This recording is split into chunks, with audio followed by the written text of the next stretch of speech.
So we're on to Guinea, the Republic of Guinea today. Another interesting country in West Africa. So here is Guinea, Guinea-Conakry. Conakry being the capital, and you can see having access to Atlantic Ocean. So this is not a landlocked country. Remember, we have about 15 to 16 landlocked countries in Africa. We have about 15 to 16 landlocked countries in Africa. So this is not a landlocked country because this particular country is not has access to water, rather. Has access to water. All right. According to World Bank, this country is about 12.4 million people. It's a low-income country. I'm sure by now you know the implication of that. The implication of it being a low-income country. You know, we talk every week about the issue of low-income country. Low-income countries are very price sensitive. Of course, they live for survival. And because they live for survival, fast-moving consumer goods will be of interest in such country. Because they live for survival, fast-moving consumer goods will be of interest in such country. It's a country in sub-Saharan Africa, scoring 49.4 over 100 and ranking 156 on the ladder of ease of doing business. 156 on the ladder of ease of doing business. Let's explore more this country. Just looking at an economic snapshot. Guinea. Guinea is in West Africa, bordering the North Atlantic Ocean in the south, and is between Guinea-Bissau and Sierra Leone. It's between Guinea-Bissau and Sierra Leone. This country is predominantly Muslim, and you know the implication of that. There are products you might not be able to sell or might require some certification, particularly halal certification.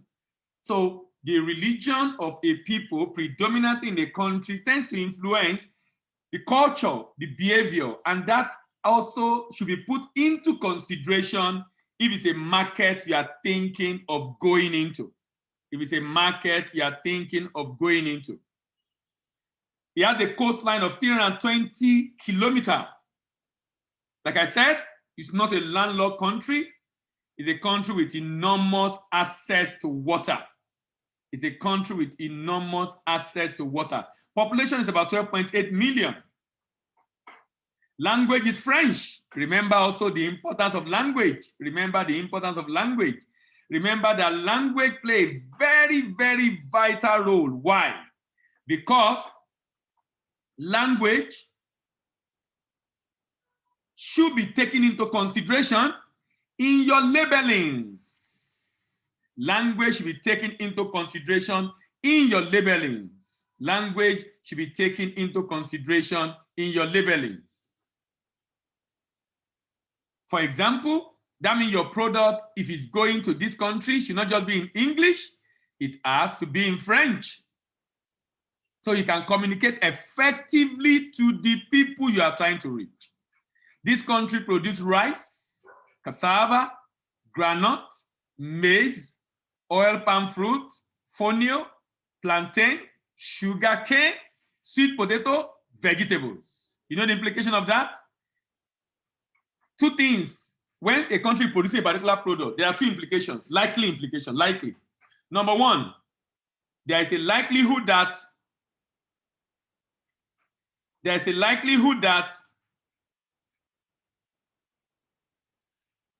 a potential for that product if they are not producing enough and they need more. Or there is enough in that country, that means if you are shipping it there, there is no market for you because they have enough locally, unless your price is a lot better. What am I trying to say in essence? The fact that they have that product provide those information. If they have the product, that means they consume it most likely, and because they consume it most likely, then they will buy it. Then what you now have to check is there a gap in the demand? Is there a gap in the demand? When you look at what they are and what they buy, because you see a situation where a country produces a product but also import it.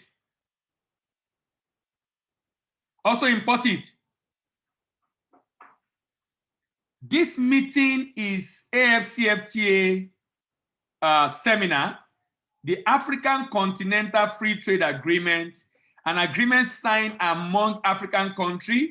54 African countries already signed that we can now trade duty-free among ourselves.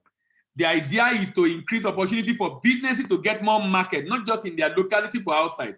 I'm trying to respond to Alexander's question saying, I just got to the meeting. Can anyone educate me on the importance of this? The importance of this is that we are discussing different countries in Africa and how you can enter different countries in Africa. And we are looking at Guinea today. We started in alphabetical order from A to Z. Of course, the last one will be Zimbabwe. But today we are discussing Guinea, and we still have a very long way to go. I don't know if that helped Alexander joining us for the first time today. Industry. This country produces bauxite, gold, diamond, iron ore, light manufacturing, agricultural processing. It's a low-income country. You know what that means? An average person in this country earns less than $1,000 a year. An average person in this country earns less than $1,000 a year. It's a low-income country. Whenever a country has a low income, my discovery or my observation is that there is often a correlation. There is often a correlation between low income and high household consumption, my observation. Low income and household consumption.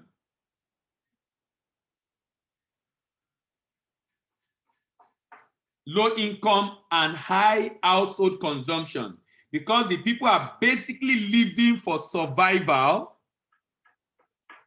and because they are basically living for survival, the household consumption rate vis-a-vis the consumption component of the GDP is very high.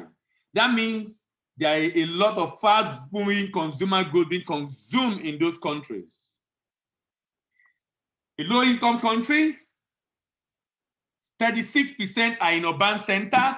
That means in my distribution plan, if I'm entering that country, I can't focus on the urban. Why? Because there are a lot of people not in the urban centers. There are other people outside the urban centers. So my distribution plan should transcend beyond the urban center.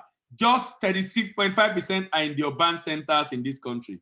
Literacy level is very low, 30.4%, very low. That's also important. That's also important. Getting skilled workers to work with you might be a challenge if you have to enter and set up in that country. The beauty is that it's West Africa. You can go without visa, and settling down there should be a lot easier because it's in West Africa. Inflation rate is single digit, 9.4%. GDP is 13.55. You know, when you think of GDP of Lagos being about 150 billion, and some countries are having GDP of 13.55, it's just like California in the US, a state that is having GDP much more than many countries in the world. That's the way Lagos is, having GDP much more than many countries in Africa. Of course, the population of Lagos is much more than this country. This country is just 12.8 million people.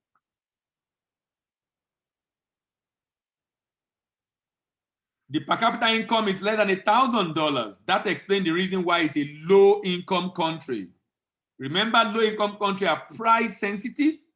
They are not just price sensitive. Low-income country buys more for survival. Luxury goods might not thrive in such a country. The composition of GDP shows that this country has services as almost 50%. Services, almost 50%. Industry, 32%. So much I mean, agric is just about 20%. So agric is really low in this country.